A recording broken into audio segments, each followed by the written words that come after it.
Well, hello YouTube, this is Layout123 and I'm just going to do a bit of comparison of new and old, and the reason why I think Triang is better than what Hornby is doing now maybe.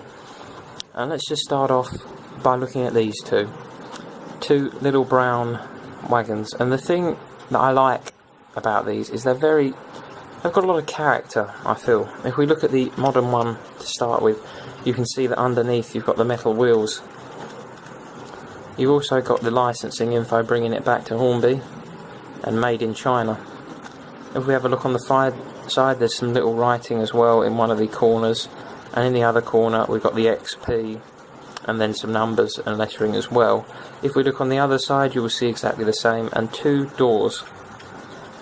And if we have a very close look, you may be able to see some little handles on those doors as well, and they are all very nicely made, very lightweight.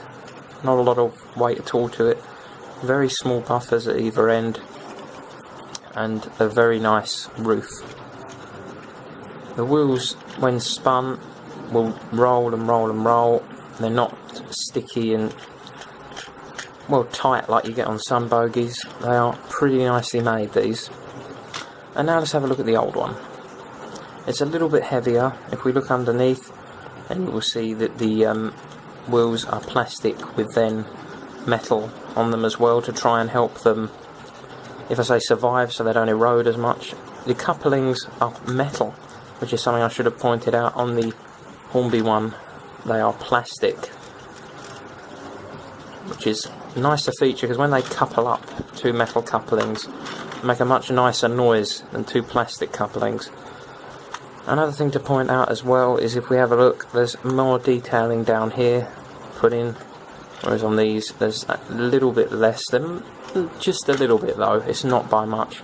And on these ones you get the wonderful feature of the sliding doors on both sides, and inside there you can then put some little cargo, and in mine I've put some little things in there which just add to the overall appearance, so that when you have it sitting in a siding, you can see the difference in this compared to this.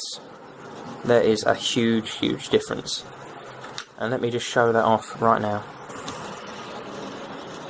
And as you can see with the little dot shunter, that the one with the opening doors looks much more impressive in my personal opinion to the one with no opening doors. And you have to ask yourself, why doesn't Hornby do this? It's quite a simple feature to add to them, and I don't really know why Hornby have decided to stop doing this. If you look at a lot of old Hornby and Triang stuff, you get these opening doors. Why do they not do that now, is my main question. I really don't understand this whatsoever. And you can see that there is a huge difference in overall appearance when you get two of these together. They look absolutely stunning. Absolutely amazing in comparison to what I just showed you a minute ago. And I just don't understand why Hornby ever stopped doing that. I just don't get it.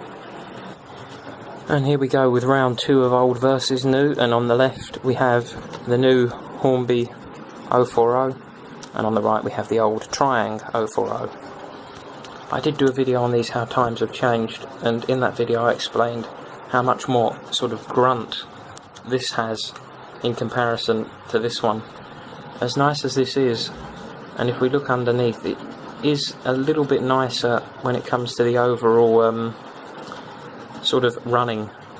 It can run a lot smoother and it doesn't grunt along, but this one has got so much more power. It's unreal how the old motor is so much more powerful, and if you actually put these head to head, then you will just witness the sheer power of these two trains.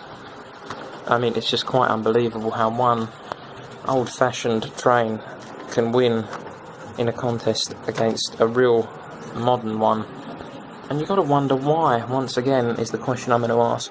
Why is that better than this when we have much more advanced technology?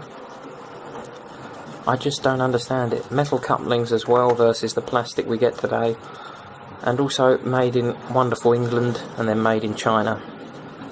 I've got nothing against things being made in China, but it's just a bit more personal when you know this is made in England and this has come from thousands of miles away. It's just that little bit different. And now we move on to the final thing I'm going to talk about today, and that is the new 125 versus the old 125. I personally love the new 125 to bits. I think it's absolutely amazing. The detailing is excellent, the running is excellent, and this is something where I think Hornby have looked at the old one and thought, what can we do to beef it up?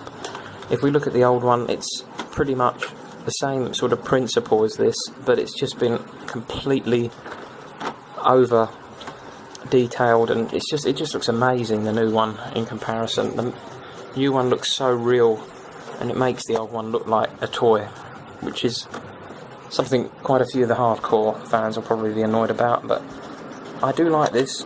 I do think the new one has certainly put a lot of pay to the value of all the older ones. This one has opening doors, as I explained in the review. This one doesn't. And it's just the overall appearance. Hornby really ticked a lot of boxes with this one. I think this is an excellent job. Excellent. I can't fault it in any way. But when you look at this, there is definitely room for improvement. And certainly one of the things is, I know they didn't have them back then, but the LED lights are just so much brighter and so much more powerful. And so much more realistic even, which is one thing that I know they couldn't do it back then, but you can't really say that Hornby haven't really fulfilled their full potential with the new design of the 125. I just think it's absolutely ingenious, and I've shown this train quite a few times on the channel because I just think it is one of my favourites, and well, I can't really put into words. It's just a really, really good model, all in all. And I think that's probably enough of me babbling on for the day, so thanks very much for watching, guys, and just comment below what you think of what I'm saying. Some of you probably completely disagree, and others probably think, yeah, he's pretty much on point. And if you're in the middle and not really sure, then yeah, I know that quite a few people love the modern Hornby 040s, and I don't not like them. I'm just saying what we got before was a different style and a different quality. And Hornby, I'm not having a go at your company. I'm just trying to show what you could still do in comparison to what you're doing now. So thank you very much for watching, guys. I hope you enjoyed this video, and as always, see you all soon.